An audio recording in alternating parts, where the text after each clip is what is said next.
There's a particular kind of man who thinks control comes from being the loudest voice in the room. I've met a few of them over the years, built deals with them, watched some of them win, and I've watched more of them lose because real control doesn't announce itself. It sits quietly. It waits. It lets people talk themselves into corners they don't even realize they've stepped into yet. My son-in-law didn't understand that. He thought control looked like a title, a corner office, a signature at the bottom of a contract he didn't fully read. And for a while, I let him believe it. Welcome back to Dad's Hidden Vengeance. Grab your snacks, get comfortable, and remember that people in these stories had every chance to behave themselves. They just chose wrong. Drop a comment and be sure to subscribe. You're going to love it here. If you've made it this far, do us one quick favor, subscribe. A lot of people watch without ever doing it, but it costs you nothing and means everything to us. Thank you genuinely. My name is Leonard Hale. I'm 64 years old, and for 31 years, I built a logistics company that most people have never heard of, but have relied on more times than they realize. I live just outside Charlotte, North Carolina, Huntersville, quiet place, tree-lined streets, the kind of neighborhood where people wave even if they don't know your name. I drive a 2011 Ford F-150 black. There's a dent above the rear wheel well from a delivery bay incident back in 2017. I never fixed it. Didn't see the point. I've never been the kind of man who raises his voice, which if you know me is not a personality trait. It's a strategy. I still wake up at 5:12 every morning. No alarm, coffee at 5:18, same mug, white ceramic, chip on the rim from when my daughter dropped it when she was 12. I kept it, not for sentimental reasons. I just don't like replacing things that still work. My company, Hale Freight Systems, was never flashy. No headlines, no magazine covers. But we handled contracts most people wouldn't even know how to bid for: government overflow, medical supply routing, emergency distribution during storms, the kind of work where mistakes don't just cost money, they cost time people don't have. And I built that from nothing. Now, my daughter, Emily, she met Daniel 5 years ago. Daniel Carter, he had the kind of smile that made you check your watch after he spoke, like you'd lost a few minutes and weren't sure where they went. Clean cut, educated, MBA from Duke, spoke in that polished, confident tone that made people nod before they'd fully processed what he'd said. I liked him. That's the part that still bothers me. I liked him. They got married 3 years later. Small ceremony, November, cold wind cutting through the trees like it had something personal against everyone there. I paid for most of it quietly, which, if you know me, is how I pay for everything. Daniel started asking questions about the business not long after that. Nothing aggressive at first. Curiosity, just trying to learn, he said. I remember that exact phrase, word for word, just trying to learn. Let me tell you something about people who say that. Sometimes they are, and sometimes they're mapping the exits. At the time I was 62, not retired, but I had stepped back, not out, just back. There's a difference. I handed over more operational control, let the younger managers take lead on daily decisions. Daniel positioned himself right into that space. He was smart about it, didn't push, didn't demand. He integrated like a software update you don't remember installing. Within 8 months, he was attending executive meetings. Within a year, he was leading them. Within 14 months, people started looking at him before they looked at me. That's when something in my chest did a thing it hadn't done before. Not panic, not anger, just a shift. Small, quiet, but real. I didn't say anything. I watched. I listened. I let it play out. Because here's the thing. I've never once sat down at a table I hadn't already flipped. And Daniel, he thought he was building something. He didn't realize he was standing on it. Let me back you up a little, because this story doesn't start in a boardroom. It doesn't start with contracts or signatures or any of the things Daniel thought mattered. It starts on a Thursday morning, March 11th, 7:26 a.m. I remember, because I checked the clock twice, not out of habit, out of instinct. There's a difference. I was standing in my kitchen, coffee in that same chipped mug, watching a delivery truck roll past the end of the street. White cab, blue stripe, one of ours, or at least it used to be. Emily had come by the night before, unannounced, which, if you know her, means something was already wrong. She didn't take off her coat when she came in. That's always the first sign. People who plan to stay take off their coat. People who don't keep one foot in the door. She stood there for a second, longer than she should have. Then she said, Dad, Daniel thinks you should come to the meeting tomorrow. Thinks, not wants, not asked. Thinks. I nodded, took a sip of coffee. Tomorrow's Friday, I said. She blinked. Yeah, the quarterly review. I know what it is. A long pause, longer than it should have been. She shifted her weight, looked at the floor, then back at me. He thinks it would be good for everyone if you were there. Now, I've been in enough rooms in my life to understand when I'm being invited and when I'm being managed. This wasn't an invitation. This was positioning. I said yes. Of course, I said yes. The next morning, I drove into the office at 8:03 a.m. exactly. Traffic on I-77 was lighter than usual. Overcast sky, the kind that makes everything look like it's waiting for something. The building sat where it always had. 3 floors, brick facade, no signage bigger than it needed to be. We never advertised, never saw the point.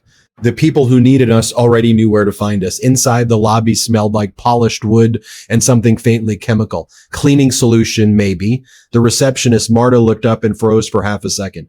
Half a second is all it takes. Mr. Hale, she said, standing a little too quickly. Good morning. Morning, Marta. She glanced toward the hallway. Subtle, but not subtle enough. That was the first red flag. I just didn't call it that yet. I walked past the offices, past people who suddenly found reasons to look busy, screens that had been idle, snapped to life, conversations cut off mid-sentence. You can always tell there's a particular silence that has weight to it. The conference room door was already closed. That was new. Meetings never started before I got there, not in 31 years, 4 months, and 6 days. I mean that literally. I opened the door. Daniel was at the head of the table, not sitting, standing, hands resting lightly on the back of the chair, like he was about to give a speech, which, as it turns out, he was. Leonard, he said, smiling, smooth, controlled. Glad you can make it. Glad you could make it. Not good to see you. Not we've been waiting. Just glad you could make it. I took a seat, not at the head, not even at the side. I sat halfway down, third chair from the end. You know what I did? I watched the meeting started without pause. Daniel clicked a remote. Slides came up, charts, numbers, growth projections, all very clean, all very curated. Over the last 2 quarters, he said, pacing slightly, we've streamlined several operational redundancies and restructured key contracts to improve margin efficiency. That's a lot of words to say. We moved things around. I listened. I didn't interrupt. I didn't ask questions. I just listened. Here's the thing. When you've built something from the ground up, you don't need to read the numbers to know when they're off. You feel it. Like a floorboard that creaks in a house you've lived in for 30 years. You don't have to look down. You already know exactly where it is. There was a slide. Third one in. Revenue up 12%. Expenses down 8%. Profit margin increased by 6.3%. I remember the exact number, 6.3%. I blinked. Then I blinked again because that didn't make sense. Not with the contracts we had active. Not with the fuel adjustments from January, not with the emergency routing costs from February 3rd through February 9th, 7 days straight, 19-hour cycles. I will not be taking questions about that. Something was wrong. I just didn't say it yet. Daniel kept going, confident, fluid, like he'd practiced. Additionally, he said, we've transitioned several legacy agreements into more agile structures, allowing for faster decision-making and reduced overhead. Legacy agreements. That's what he called them. I almost smiled, because those legacy agreements, those were the contracts that kept this company alive during the recession in 2009. Those were the ones that paid salaries when everything else stopped moving. Those were the ones I negotiated personally in rooms that didn't have PowerPoint, in buildings that didn't have heating, but I didn't say any of that. I let him talk. About halfway through, he looked at me just once. Quick glance, measuring. Leonard, he said, casual, we've made some structural adjustments I think you'll appreciate. I nodded. Have you? Not a question, just a statement with a period at the end.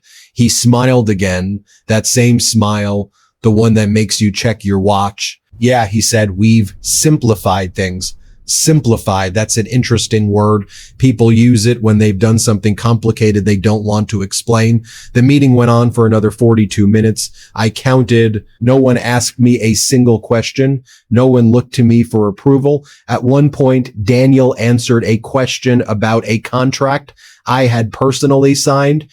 Answered it incorrectly. Confidently, I said nothing. That was the point when the meeting ended. People stood up quickly, chairs scraped, papers gathered, conversation started in low voices. Daniel stayed where he was, waiting. Walk with me, he said. We stepped into the hallway. Quiet, too quiet. He didn't waste time. I think it's time we talk about your role here, he said. Just like that. No build up, no hesitation. I nodded once. Go ahead. He leaned slightly against the wall, relaxed posture, practiced. Look, you've built something incredible, he said. No one's taking that away from you. That phrase, no one's taking that away from you. People only say that when they're about to try, but the company is evolving, he continued. We need faster decision making, more modern leadership, another interesting word. And I think he said carefully, it might be time for you to step into more of an advisory role, less day-to-day involvement. I let that sit. Didn't respond right away. The silence stretched. I let it. He shifted slightly. Not much, just enough. You'd still be involved, he added. Of course, just differently. I looked at him, really looked at him, at the confidence, at the assumption, at the way he thought this conversation was already over, and something in my stomach shifted. That was the moment. Looking back, that was the moment everything started to change. I see, I said, calm, even, he nodded. Good, he said. I'm glad we're on the same page. I almost laughed, not because it was funny, because it was precise. Yeah, I said, same page. We stood there for a second, then I walked past him, didn't look back. I got to my truck at 9:17 a.m., sat there, hands on the steering wheel, didn't start the engine. You know what I did? Nothing for a while, because here's the thing. When someone shows you exactly who they are, you don't argue, you don't react, you take note. And then you start asking better questions. That's when my phone buzzed. One message from a number I hadn't seen in a while. 3 words, call me urgent. I stared at the message for a second. Then I checked the time, 9:18 a.m. I remember that because the second hand on the dashboard clock clicked over right as I exhaled. Small things stick when the bigger picture starts to shift. The name on the screen was Curtis Barnes. Now, Curtis has been my best friend since 1989. The man has seen me through 2 recessions, one near divorce that never quite made it to paperwork, and the absolute disaster that was my attempt at installing hardwood floors myself in 2008.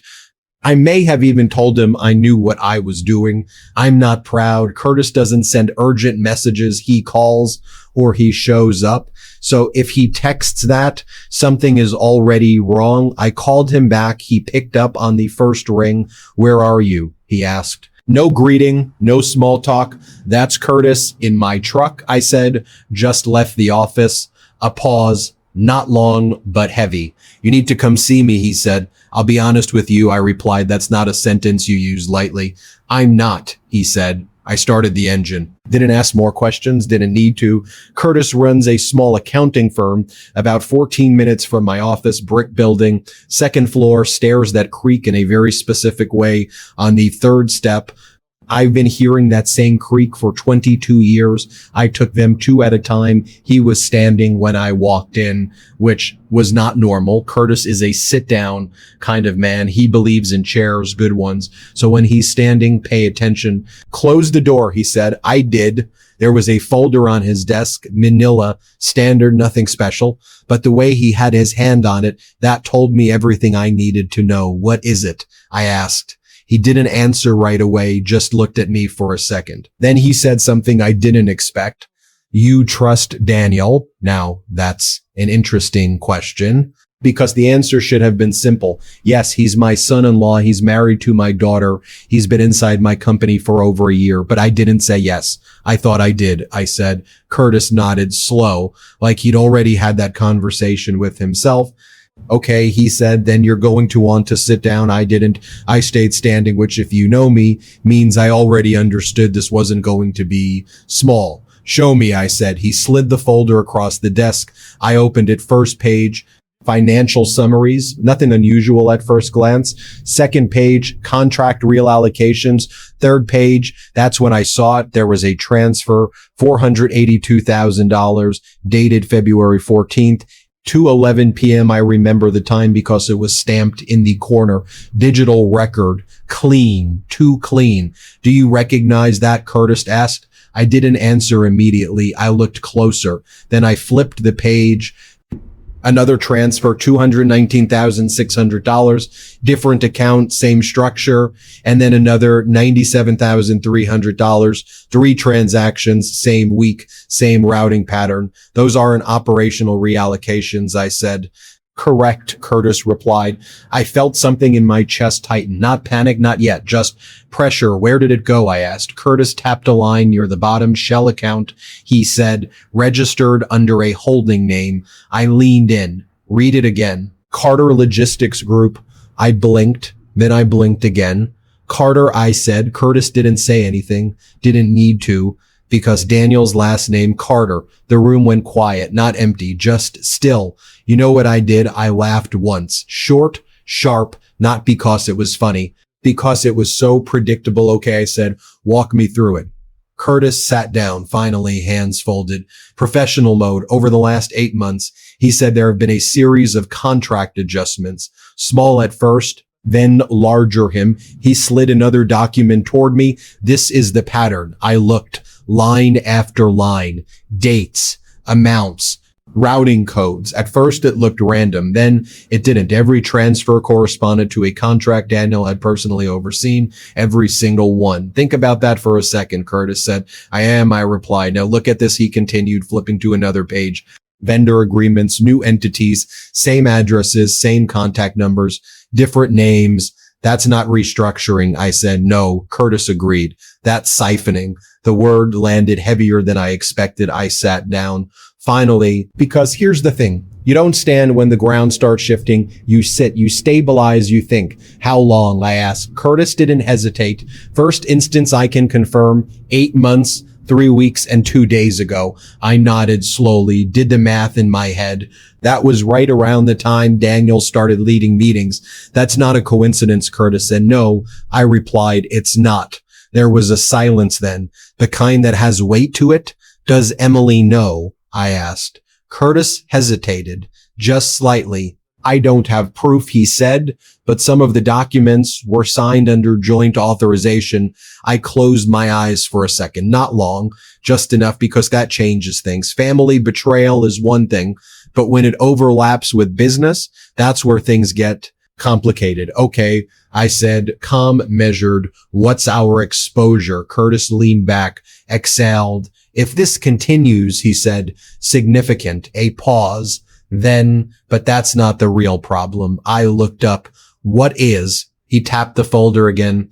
The structure. I frowned. Explain. Curtis leaned forward, lowered his voice slightly. He's not just moving money. He said, he's positioning himself. Now that got my attention. How? I asked. Curtis slid one final document across the desk. Board restructuring proposal. My name moved, not removed, but shifted advisory position, non-voting. I went very, very quiet because suddenly everything from that morning made sense. The meeting, the numbers, the language, the hallway conversation. He wasn't suggesting I step back. He was building the structure to make it happen. Legally, quietly, clean. I tapped the paper once. Light. He thinks this is his company, I said. Curtis looked at me, really looked at me. Does he know? He asked.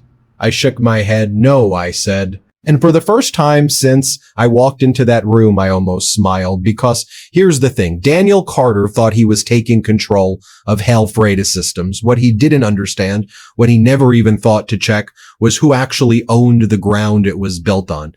And trust me, that ground was never his. And then my phone rang. Unknown number. I answered. Mr. Hale? A voice said professional. Measured? Yes. This is Margaret Holloway. Curtis asked me to call you. A pause. Then I think we need to talk about your son-in-law. Margaret Holloway didn't waste words. I like people like that. We met that same afternoon, 2:43 p.m. Her office sat on the 11th floor of a glass building in uptown Charlotte.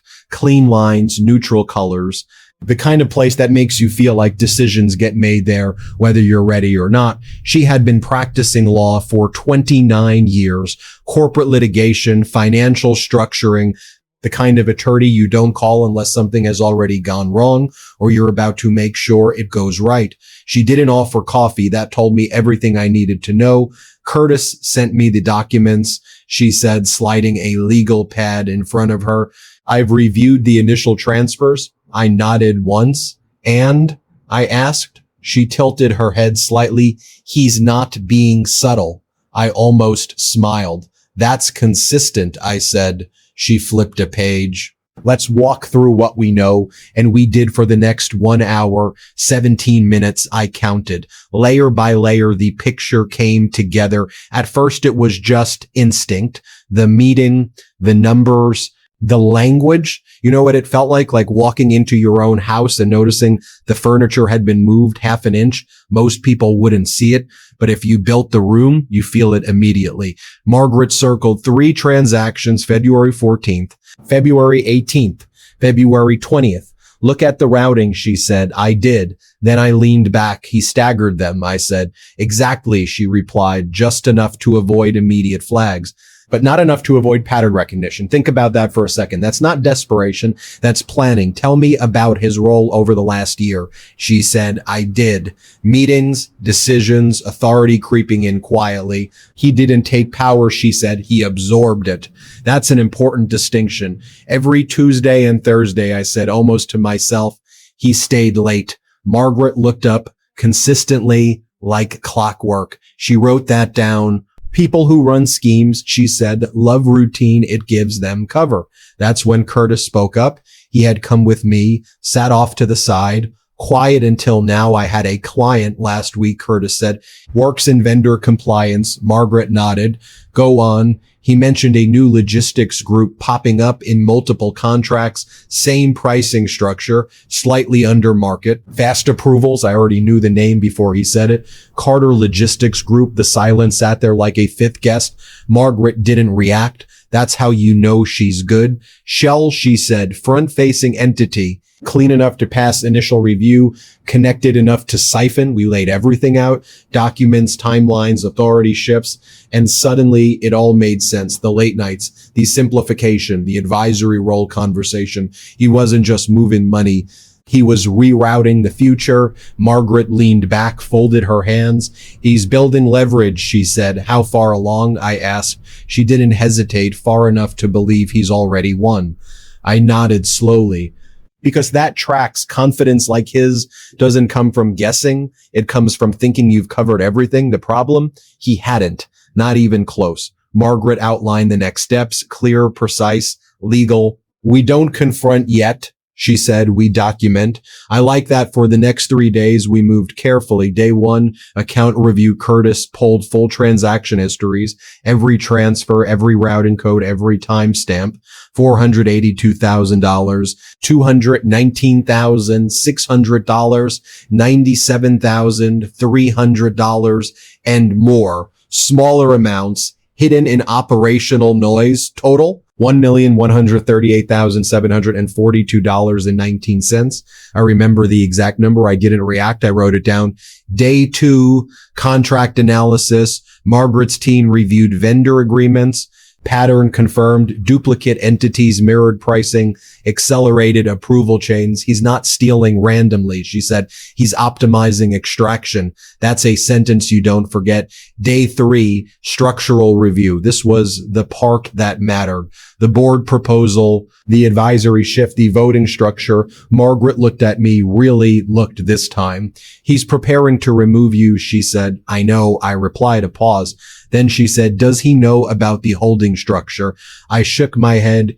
No. Curtis leaned forward slightly. You never told him? He asked. No, I said again. Now, let me tell you something about that. When I built HAL Freighted Systems 31 years ago, I didn't build it under my name, not entirely. There's a difference between running a company and owning the system it runs inside. Most people don't think about that. Daniel didn't. He saw titles, shares, operational control. What he didn't see was the foundation. And trust me, the foundation is where everything lives. That night, I sat in my truck again. Same spot, different wake. You know what I did? I laughed, not loud, not long, just once. Because here's the truth. Daniel thought he was outmaneuvering me, but he was doing it inside a structure he didn't even know existed. And I'll be honest with you, that changes the game. The next morning, 6:02 a.m., Margaret called. "We're ready," she said. "For what?" I asked. "To let him talk." I almost smiled because that's the part most people get wrong. They rush the confrontation. They want the moment, the explosion, the reaction. That's not how this works. You let them build their case. You let them get comfortable. You let them believe they're in control. At 9:11 a.m., I sent Daniel a message. "Let's meet. Lunch, your choice." He replied in 42 seconds. I timed it perfect. I was actually hoping to talk. Of course you were. We scheduled it for Friday, 12:30 p.m. neutral ground, public place. Margaret would be there. Curtis too. Daniel didn't know that yet. And that was important because the next time I saw him, he was going to explain everything in his own words. And then I was going to show him exactly where he had been standing the entire time. Friday came faster than it should have. Arrived at the restaurant at 12:14 p.m. always early, sat down, ordered water, nothing else. At 12:26, Daniel walked in, confident, relaxed, smiling like a man who thought he owned the room. He didn't notice Margaret. He didn't notice Curtis. Not yet. He sat down across from me, leaned back and said 5 words I will never forget. "Let's talk about your exit." If you've been listening for a while and want stories like this to keep coming, it really helps if you hit that like button and subscribe. 97% of people never do, but it's what keeps this whole thing running. So thank you for real. The restaurant was called Harrison and Pike, corner of Tryon and 6th, glass front, low lighting, the kind of place that tries very hard to look effortless. I picked it for one reason. You can see the door from every table. Daniel sat across from me like he'd done this 100 times. Relaxed shoulders, easy smile, jacket off, sleeves rolled just enough to suggest he worked hard without actually wrinkling anything important. "Let's talk about your exit," he said again, slower this time, more deliberate. I didn't respond immediately, picked up my water glass, took a sip, set it down. Quiet click, the silence stretched. I let it. He shifted slightly, just enough. "Look," he continued, leaning forward, "this doesn't have to be complicated. That's always how it starts. We've been reviewing the structure," he said, tapping the table lightly, "and it's clear the company needs a more agile leadership model." Agile, there's that word again. "You'd still have a role," he added quickly. "Advisory, strategic input, but the day-to-day," I held up one hand. "Just one." He stopped mid-sentence. "That's the thing about control. You don't need volume. You need timing." "Are you finished?" I asked. He blinked. "Once. Yes," he said. "Good," I replied. I reached into the leather folder I'd brought. Simple brown. Same one I've used for 14 years. No logo, no initials. Didn't see the point. I slid it across the table. "Open it." He looked at it, then at me. "What is this?" he asked. "Open it." A pause. Longer than comfortable. Then he did. The first page was clean, corporate structure, boxes, lines, names. He frowned. "This is..." "Keep going," I said. He flipped the page. Financial statements, consolidated, not the ones he'd been presenting. Different. His jaw did that thing, slow grinding. "I don't understand," he said. "I know," I replied. He turned to the third page. Ownership filings, state registration, dates, signatures. That's when his posture changed, not dramatically, just enough. "Where did you get this?" he asked. I didn't answer. I let the silence do the work. He flipped another page, faster now. That's where it was. Clear, unambiguous, sole owner of Hale Freight Systems. His eyes stopped right there, then moved slowly to the signature line. "Man dated 27 years ago." I leaned forward slightly. "You've been working for me the entire time, Daniel." Nothing moved, not the air, not the sound. The silence sat on that table like something alive. He started, stopped. Tried again. I didn't. I never what? I asked. He swallowed hard. You never told me, he said. I nodded once. That's correct. His hands were still on the folder, but they weren't steady anymore. You said you owned the company, he continued, voice tighter now. I do, I said, a pause. Then I just didn't say which one. That's when it landed. Fully everything he'd built, every contract he moved, every dollar he'd redirected had been happening inside my system. The color drained from his face. Fast. That's not possible, he said. It is, I replied. Another silence. He looked around like the room might help him. That's when he saw them. Margaret, Curtis sitting 2 tables over, watching, not hiding, not anymore. He looked back at me, something different now, not confidence, not control, recognition. You set me up, he said. I shook my head. No, I said calmly. I let you talk. His jaw tightened. This is entrapment, he said. No, Margaret said, standing now, stepping closer. It's documentation. She placed another file on the table. Every transfer, she said, every contract, every decision. Curtis followed, quiet, solid. Daniel looked between us, trying to find an angle. You can't prove intent, he said. I almost smiled, almost. Page 6, Margaret said. He flipped. Email chain, his instructions, clear, direct. No ambiguity. The fight left his shoulders in stages. You could see it happen. Denial, then anger, then something smaller. Okay, he said quietly. Okay, we can fix this. I didn't respond. We can reverse the transfers, he continued. Faster now. Restructure the contracts. No one needs to know. I leaned back. I'm not here to fix this, I said. A pause. I'm here to finish it. That's when he broke. Not loudly, not dramatically, just collapsed inward. The board meeting happened the following Thursday, 9 a.m., same room, same chairs, different tone. Daniel resigned at 9:17 a.m. I remember the exact minute. The investigation moved forward, clean, legal, thorough. Funds were recovered, most of them, $1,138,742.19. Doesn't disappear easily when you know where to look.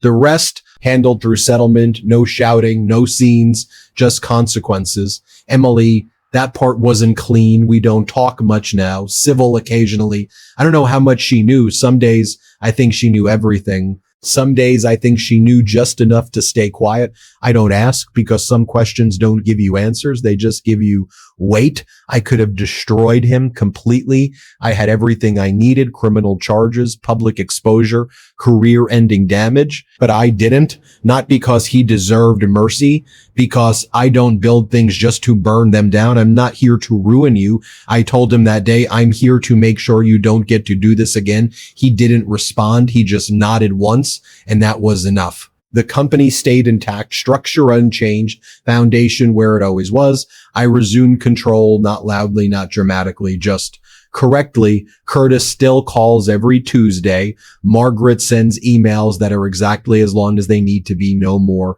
no less. And me, I still wake up at 5:12, coffee at 5:18, same mug, still chipped. I drove home that day in my 2011 Ford F-150.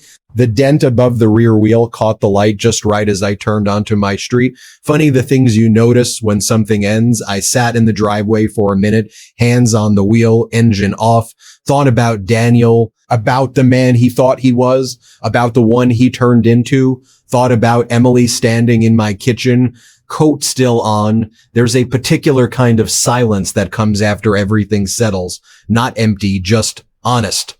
Here's the thing. Revenge isn't about making someone hurt. It's about making sure they can't hurt you again. And sometimes that doesn't require noise, just clarity. The coffee finished brewing the next morning at exactly 5:18. I poured a cup, stood by the window, watched another truck roll past the end of the street. Still ours, always was. If you liked this story, join our community by hitting that like button and subscribing for more real, raw, and family-centered stories. And as always, thank you for being a part of this sphere.